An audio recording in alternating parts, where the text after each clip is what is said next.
पढ़ा लिखा समाज बा, शिक्षित लोग हैं। अब एक छोट सा विराह हो जाए शिक्षा के ऊपर। आशा न पूर्ण विश्वास बा, कहानी सोचे समझे पे मजबूर करी। 4 लाइन भूमिका के भाव में दर्शाते हैं कवि जी का। आप आदरणीय परम सम्मानित फूलचंद यादव जी, आपकी तरफ से 51 रुपए का महान आशीर्वाद। शिक्षा क्या है? शिक्षा अगर चाह ले तो कहां से कहां पहुंचाई दे। 4 लाइन भूमिका के भाव में कवि जी दर्शावते हैं।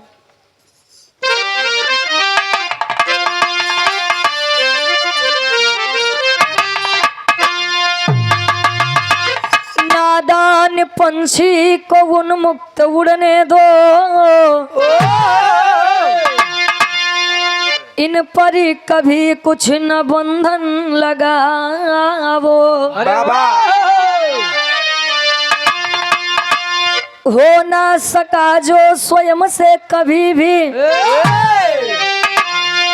वही ख्वाहिश से तुम न इन पर उड़ावो।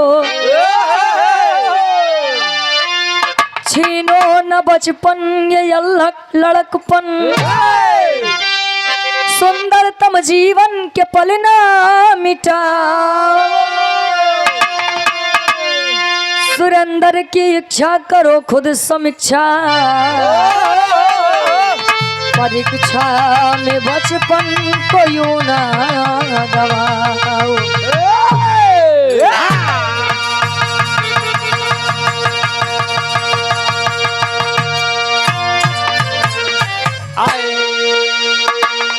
डॉक्टर बी आर अम्बेडकर साहब जी ने कहा था कि शिक्षा उस शेरनी का दूध है। अरे शिक्षा उस शेरनी का दूध है, जिसने पिया है उसने दहाड़ा है, लेकिन जिसने पिया है उसी ने कहा है वही जबरदस्ती कोनो काम करवाई ले, मार पीट के कोनो काम करवाई ले, ये संभव नहीं बा। लड़का जितना बढ़िया अपने मन से कोनो काम करे उतना बढ़िया मार के गरिया के नहीं कराई जा सकत। विराह में बड़ी बढ़िया गजल के संकेत करते हैं कवि जी।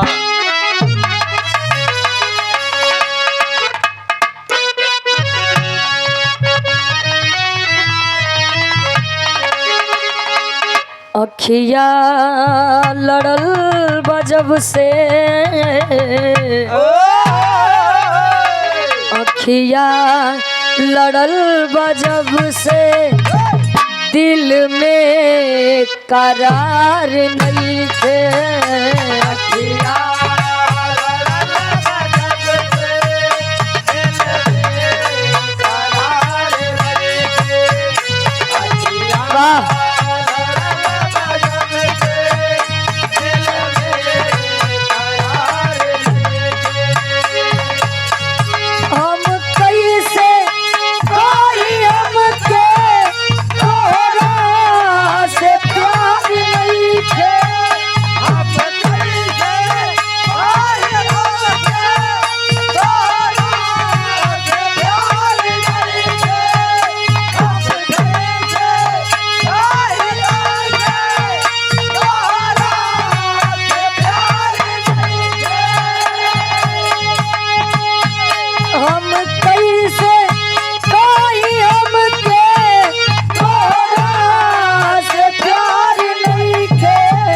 अखिया लड़ल बजब से, दिल में करार नहीं थे।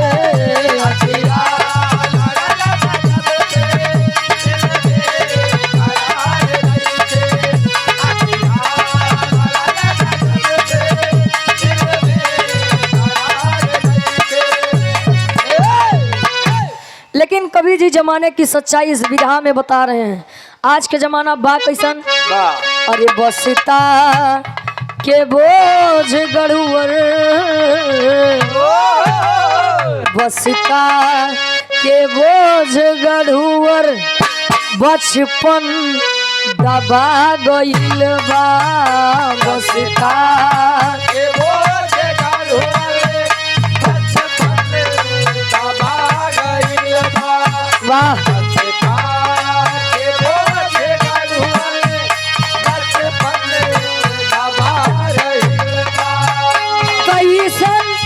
जमाना शिक्षा सजा भइल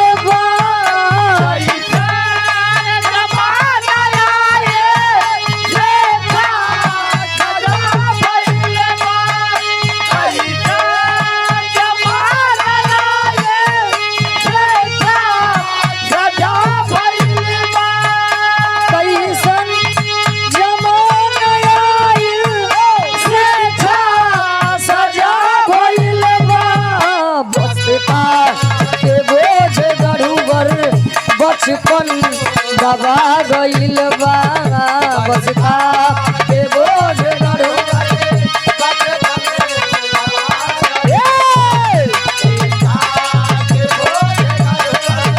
बचपन दबा गइल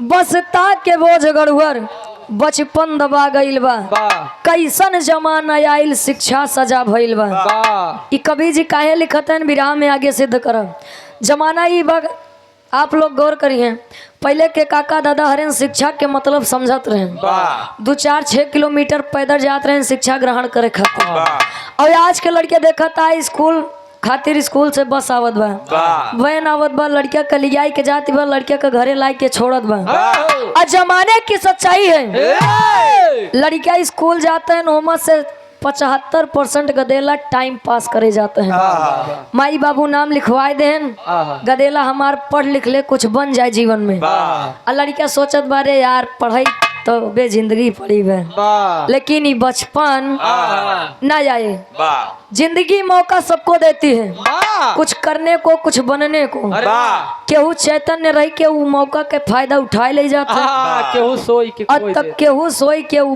मौका खोई देते हैं विराह के कहानी के शुरुआत यही से बा और आप आदरणीय परम सम्मानित इस भाव को समझते हुए आप गुरुजी कार्यक्रम के आयोजक साहब श्री ओम प्रकाश त्रिपाठी जी ई गुरु जी के द्वारा इस भाव को समझते हुए 101 रुपए का महान आशीर्वाद गोड़ छुके पहली बार आशीर्वाद के चाह रहे हैं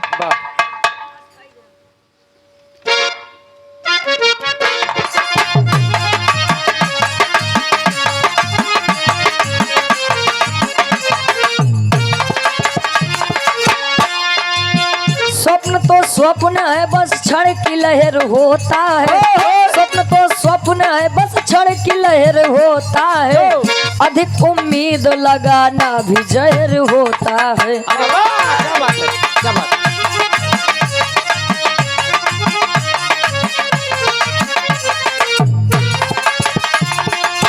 पुष्प खिलने दो महक हर दिशा में व्यापेगा पुष्प खिलने दो महक हर दिशा में व्यापेगा उन्मुक्त उड़ने दो पंछी गगन को नापेगा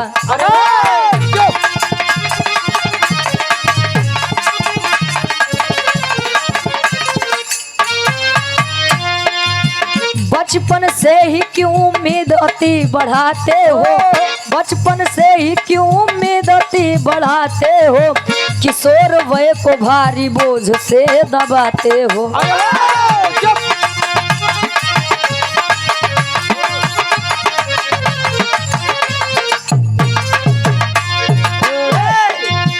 ABCD टेबल में दबी किलकारी है ABCD टेबल में दबी किलकारी है अल्फा बीटा अब किशोरी वाह पे भारी है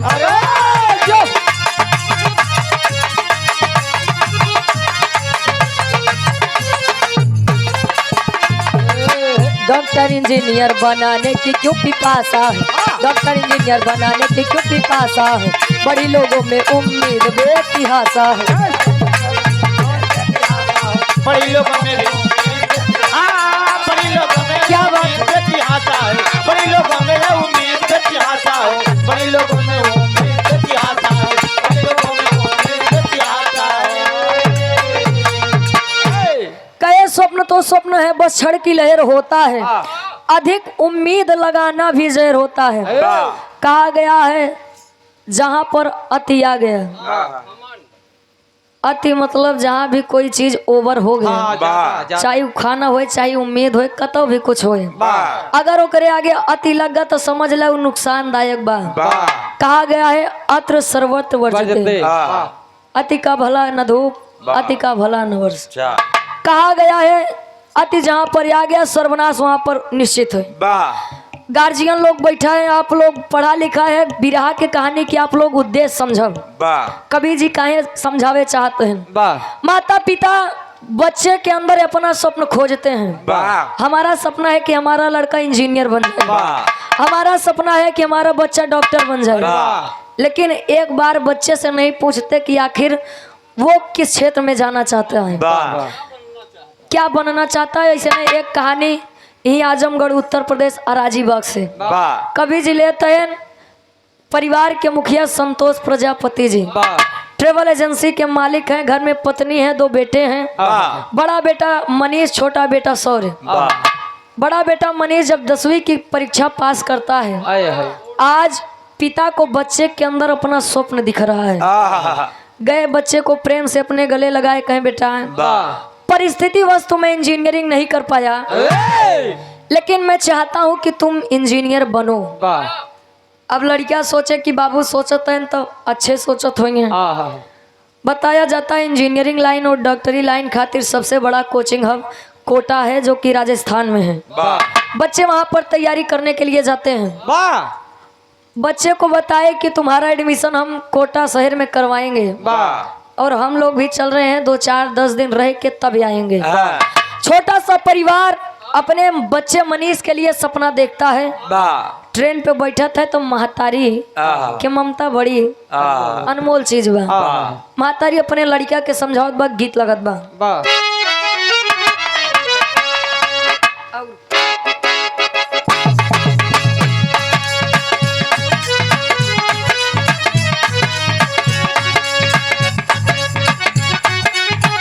क्या बात है।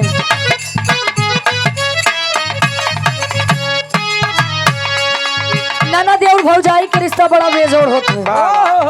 कोनो भौजाई अपने ननद से मजाक करे का,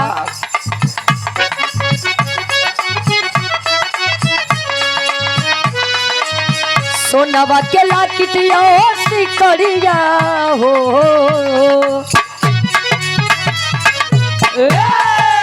सोनवा के लाकिट सिकड़िया हो, बतावा ननदो के करे दी हलहा, सोनमा के लाखन लफ्ज़ करिया हो बतावा ननदो के करे दी सोनमा के लाखन लफ्ज़ करिया हो बतावा ननदो के कर दिया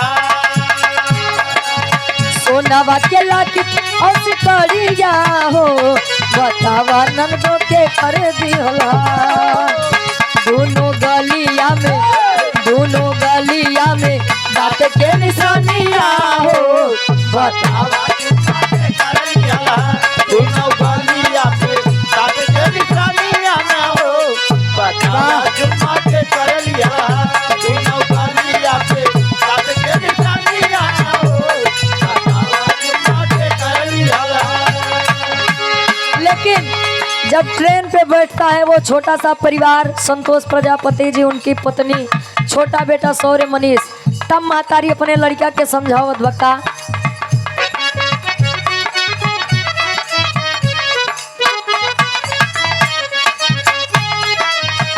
कैले मनीष तैयारिया हो,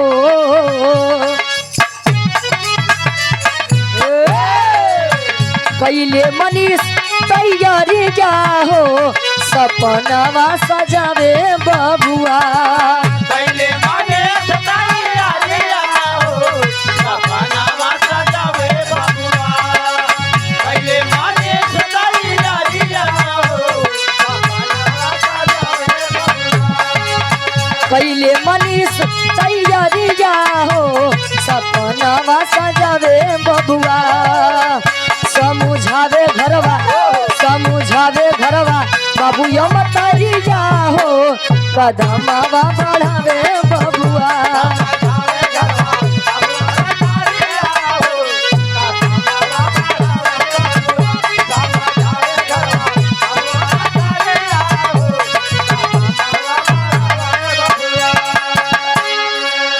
मातारी कहे बेटा बहुत उम्मीद से हम लोग तुमको पढ़ाने के लिए वहाँ पर भेज रहे हैं, हम लोगों की पगड़ी नहीं झुकनी चाहिए। आ देखा कोनो गलत संगत में न पड़ा, मांस मदिरा के सेवन इन सब चीज से दूर रहा।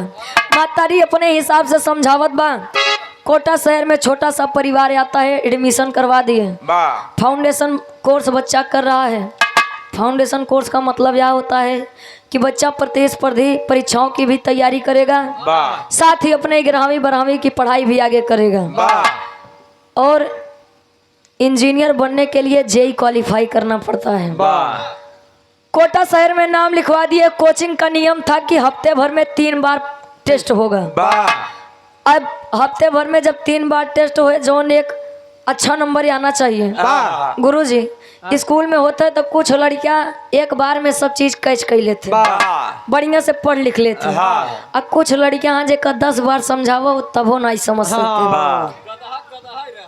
काहे बरे ओकर एक रीजन बा यार। 3 बार जब परीक्षा होत बा, मनीष को जो नंबर चाहिए नहीं आ रहा है, वह नहीं आ रहा है।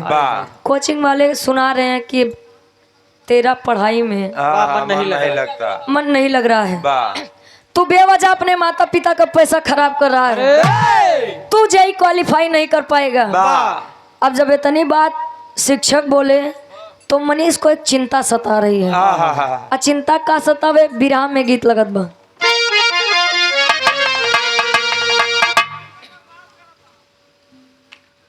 चला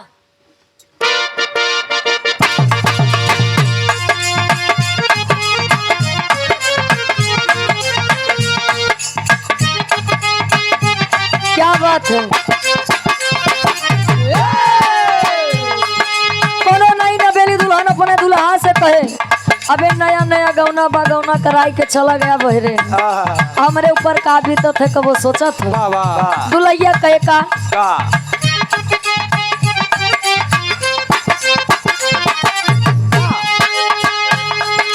अंग अंग मन मातल दहिया, अंग अंग मन मातल दहिया खिल के भइल कचनार।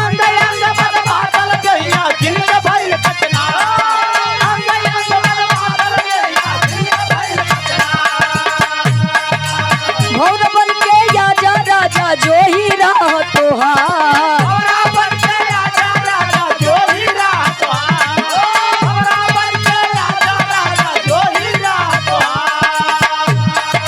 अंग अंग मत मातल दहिया खिल के भइल कचना।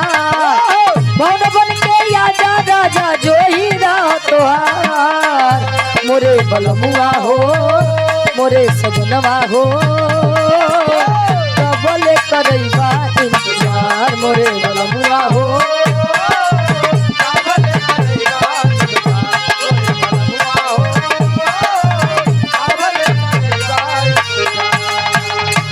लेकिन वो छोट सा लड़किया मासूम सा लड़किया ओकरे ऊपर बीतत का बा का हर हफ्ता में होवे परीक्षा,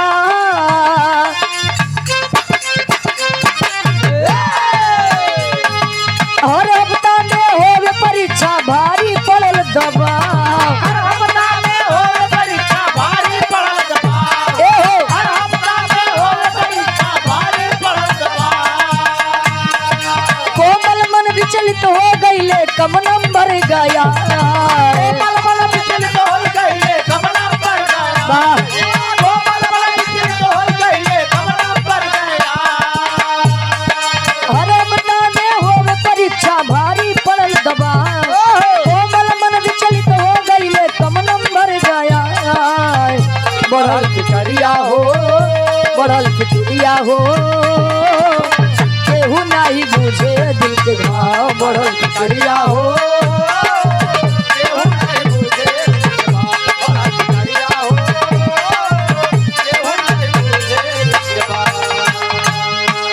यहाँ पर शिक्षक जितने हैं बच्चे को कोस रहे हैं, समझा रहे हैं कि तू जेई नहीं क्वालिफाई कर पाएगा, हमारा मानो तो घर चले जाओ, लेकिन तू ऐसे न मनबा तार शिकायत करे के पड़ी। कोचिंग वाले घर पर फोन लगाते हैं संतोष जी के पास, अब करत हैं का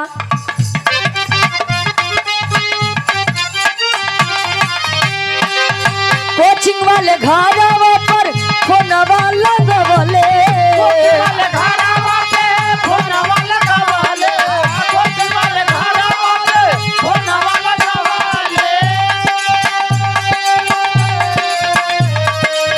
पिता संतोष जी के कोटा में बोलवले,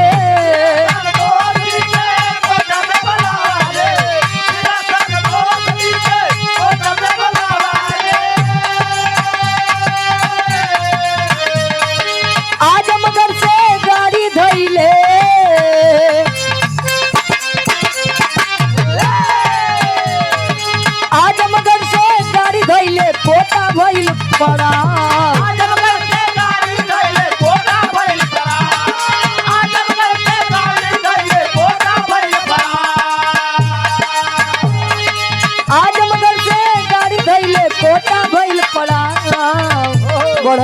फिक्रिया हो, बढ़ल फिक्रिया हो, केहू नहीं बूझे दिल के घाव, बढ़ल फिक्रिया हो, केहू नहीं बूझे दिल के घाव, बढ़ल फिक्रिया हो, केहू नहीं बूझे दिल के घाव।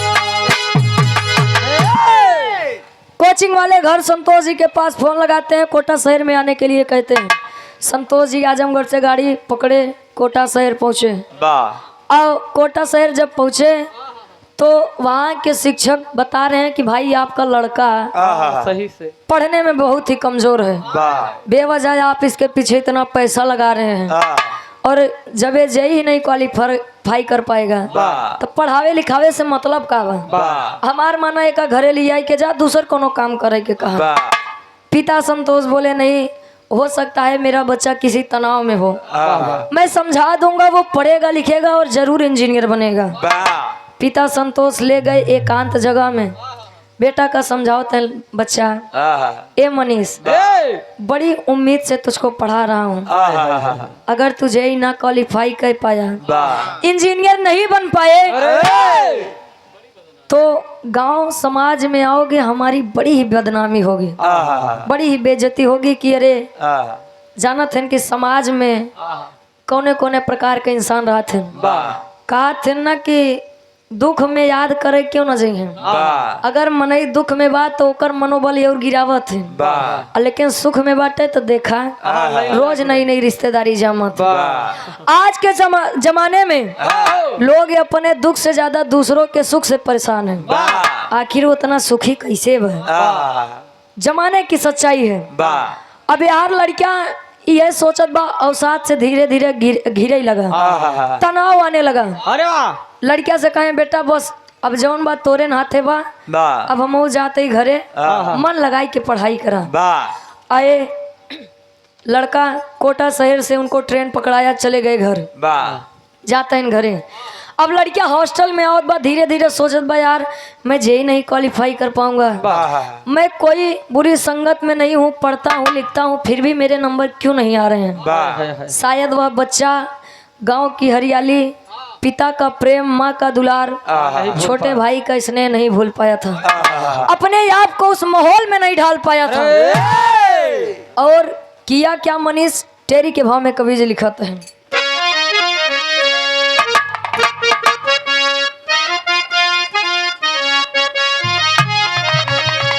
अरे शिक्षा भी अब हथियारी हो गई, अरे शिक्षा भी अब हथियारी,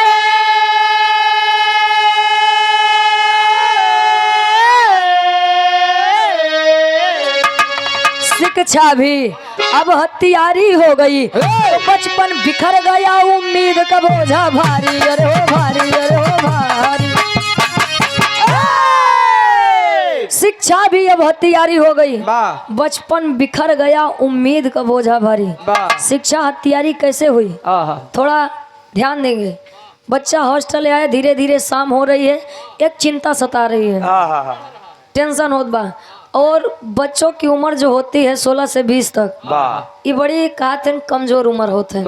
लड़किया का करे के बा, का नहीं करे के बा, मन चंचल होता है। लड़का गलत संगत में भी जा सकता है, सही संगत में भी जा सकता है, लेकिन अगर माता पिता के बराबर सपोर्ट मिले तो लड़का ई कदम उठावे पे मजबूर न हो।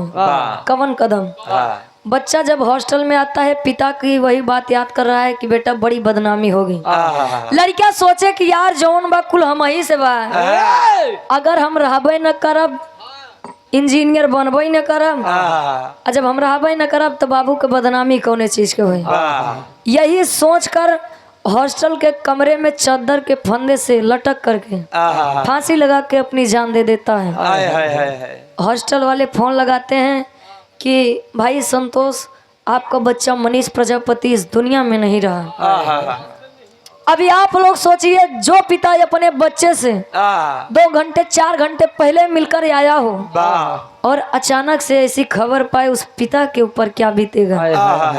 आधी दूर संतोष पहुंचे थे, फिर से राजस्थान के लिए रवाना हुए और जब आए अपने बच्चे की लाश को देख कर कह रहे हैं कि बेटा तूने मुझको इशारा किया, तूने मुझको समझाने की कोशिश की पिताजी मैं ये नहीं करना चाहता, मैं ये नहीं कर पाऊंगा, लेकिन मैं अपने स्वार्थ में इतना पागल हो गया, इतना चूर हो गया कि तेरी भावनाओं को नहीं समझ सका। बच्चे से रो रहे हैं लिपट करके।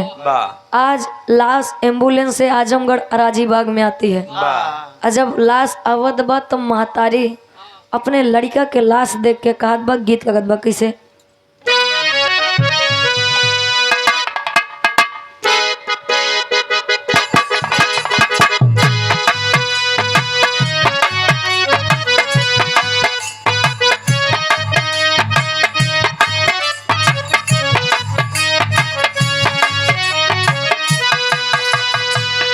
वो माँ अपने बच्चे से कह रही हो रो करके लिपट करके,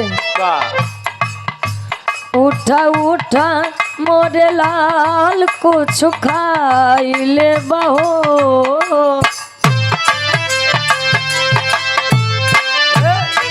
उठा उठा मोरे लाल कुछ खाई ले बहो, एक बेर मम्मी कह के हमारा के बोलाई ले बहो, एक बेर मम्मी कह के हमारा के बुलाई ले बहो, एक बेर मम्मी कह के हमारा के बुलाई ले बहो, उठा उठा मोरे लाल कुछ खाई ले बहो, उठा उठा मोरे लाल कुछ खाई ले बहो, एक बेर मम्मी कह के हमारा के बुलाई ले बहो, एक बेर मम्मी कह के हमारा के बुलाई ले बहो।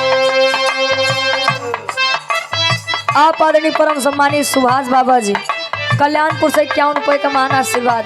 माँ तारी कहे, जान ले ई शिक्षा लाल हम नहीं जानली,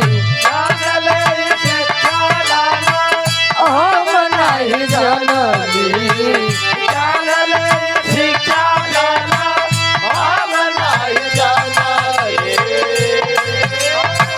अपना से दूर तो है कबो नहीं भेजती,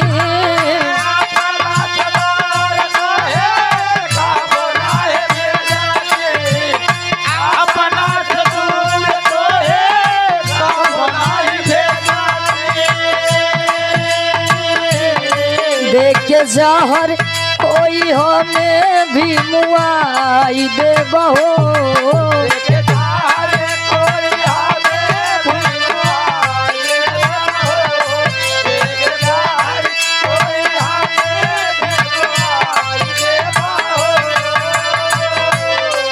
देखे जहर कोई हमें भी मुआई दे बहो, एक बेर मम्मी कह के हमारा के बुलाई ले बहो, एक बेर मम्मी कह के हमारा के बुलाई ले बहो, एक बेर मम्मी कह के हमारा के बुलाई ले बहो, एक बेर मम्मी कह के हमारा के बुलाई ले बहो। माँ करिए बेटा उठो, जब भी आते थे तो हर बार कहते थे माँ ये है खाने को ये नहीं है, आज क्यों नहीं उठ रहा है बेटा। माँ पागल सी हो गई है, कह रही है कि अगर हमें पता होता कि ये शिक्षा ये इंजीनियरिंग का ख्वाब तेरी जान ले लेगा तो मैं तुझे अपने से दूर कभी नहीं भेजती। पूरा परिवार रो रहा है, पूरा गांव समाज गमगीन है, पूरा समाज रो रहा है, छोटा भाई सौर्य रो रहा है, पिता संतोष रो रहे हैं। आज छोट सा परिवार के नाई समझ में आवत बा कि आखिर का करें। यही एक गलती माता पिता से उसके बच्चे को दूर कर देती है। गार्जियन लोग बैठा है पर विचार आप लोग जरूर करो। अब पहले के शिक्षा और आज के शिक्षा में अंतर का बा तनी गौर फरमाओ आप लोग। पापट के भाव में कवि जी लिखत है, अरे तो पहले के शिक्षा रहल महान ज्ञान गुण सागर हो, अरे तो पहले के शिक्षा रहल, अब महान ज्ञान गुण सागर हो। आज खुलल बा शिक्षा के दुकान, ज्ञान गुण सागर हो। आज खुलल बा शिक्षा के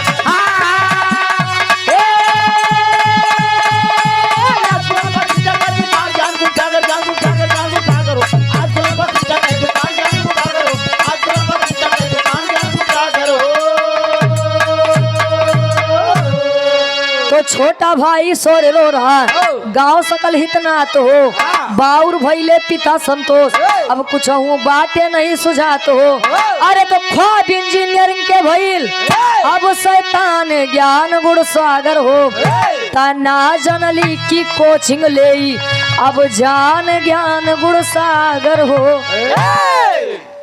पहले के शिक्षा रहल महान ज्ञान गुण सागर हो।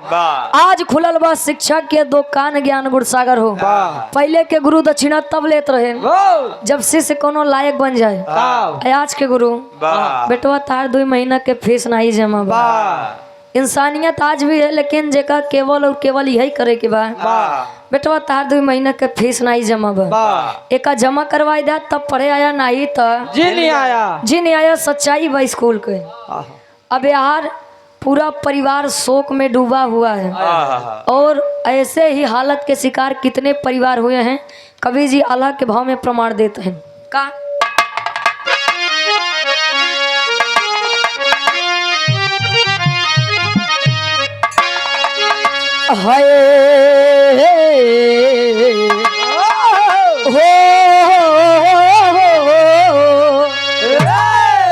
अरे अति महत्वाकांक्षा खैलस बचपन के बाबू।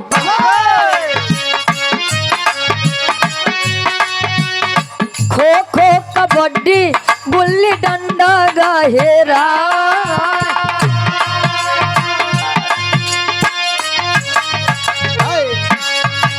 Alpha beta sine theta Pythagoras में बाबू।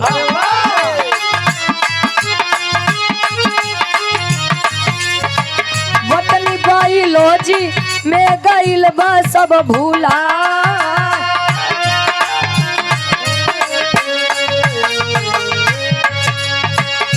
डॉक्टर इंजीनियर से अलग नहीं सोचे बाबू।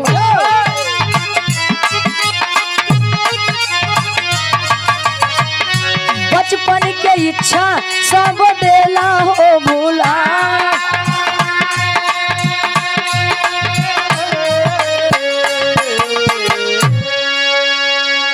बताया गया कि विरहा लिखत ले 2019 से 2023 के बीच में 121 लड़कियां यही चीज के शिकार भरे हैं।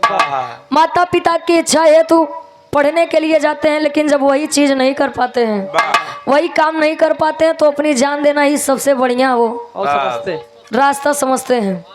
बताया गया है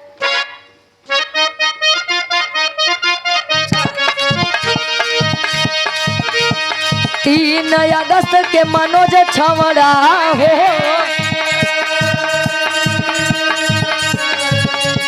दे दिया जाने अपन फांसिया लगा।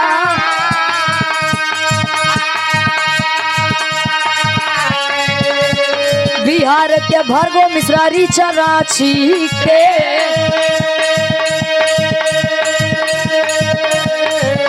अरे मऊ के प्रियम सिंह मुअली जहर था।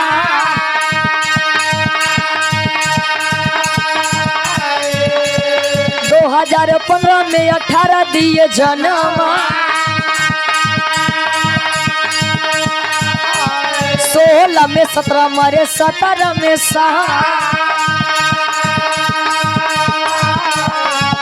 अरे 18 में 20 मरे, 19 में 12, 23 में 26 गईले दुनिया भूला।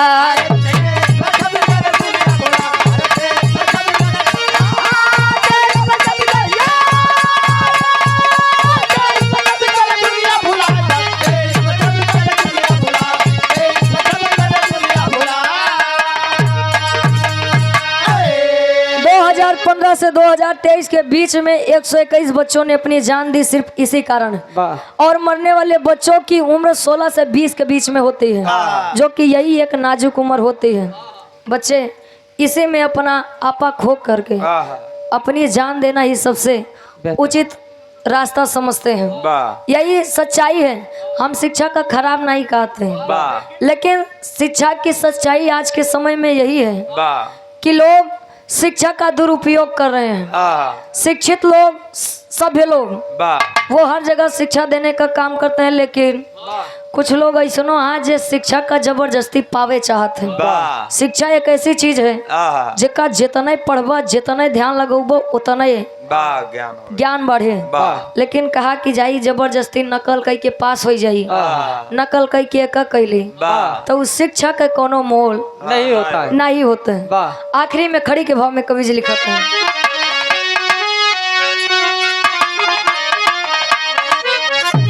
अरे डॉक्टर इंजीनियर बनाने में अब शिक्षा भारी हो गई, तो डॉक्टर इंजीनियर बनाने में शिक्षा भारी हो गई, सोना खेल के मैदान हो किलकारी खो गई।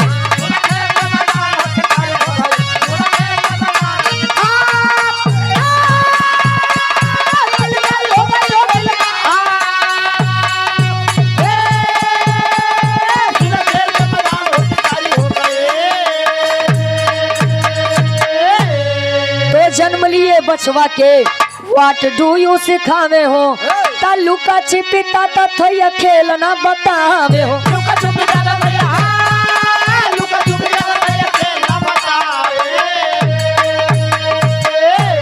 अरे मोबाइल गेम में सारी जिम्मेदारी खो गई, तो मोबाइल गेम में सारी जिम्मेदारी खो गई, सोना खेल के मैदान हो किलकारी खो गई।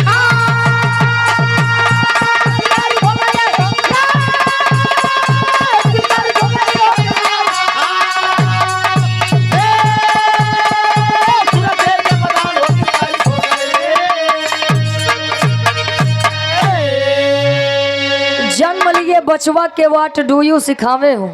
लड़किया देखा था जन्म लेत बताई से समझे लाई भा पढ़वावे लागे ने ABCD 1 2 3, ओपा क्यों गौर नहीं करत बा, जोर नहीं देत बा। लड़किया पहले लुका छिपी, गुल्ली डंडा एक सब खेलत रहे। आज के लड़किया वही मोबाइल गेम, वही PUBG।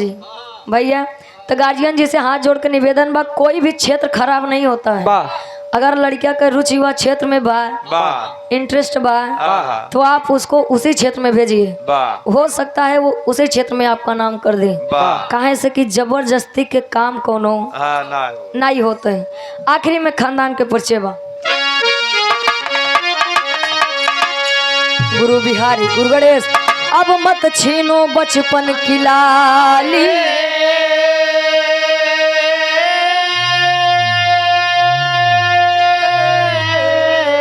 विमल चंद्रिका राधे श्याम गुरु, अब करो सदा रखवाली।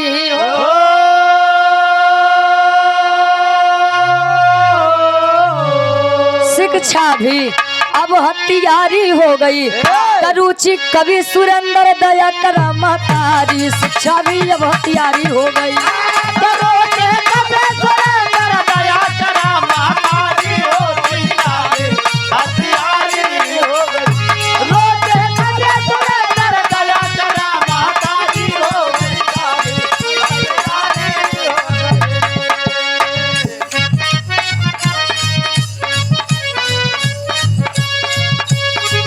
नहीं चाहिए दिल दुखाना किसी का, नहीं चाहिए दिल दुखाना किसी